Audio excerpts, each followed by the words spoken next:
राधे राधे दोस्तों, आज हम आपको राजा निरिक की कथा सुनाएंगे। राजा निरिक बहुत बड़े दानी थे। वह हमेशा गौओं को दान किया करते थे और उनको सींग और खुरों को सोने में मंडवा कर ही ब्राह्मणों को दान किया करते थे।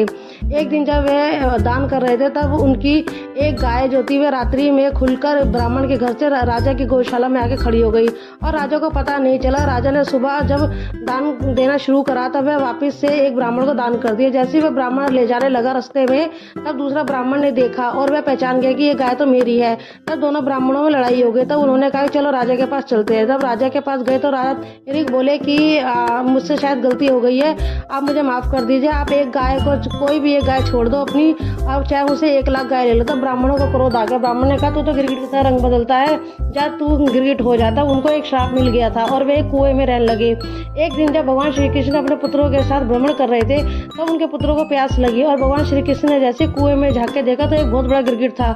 और जैसे ही भगवान ने उस गिरगिट को बाहर निकाला तो उसके स्पर्श से वह फिर से अपने उसी रूप में आ गए। और भगवान श्री कृष्ण ने कहा कि तुम कौन हो। तब उन्हें कहा, तब वो उस राजा निरिक ने अपनी सारी कहानी सुना दी था। और राजा निरिक ने बोला कि ब्राह्मण ने जो मुझे श्राप दिया था आज मुझे वरदान लग रहा है, क्योंकि आज मुझे भगवान श्री कृष्ण के दर्शन हो गए।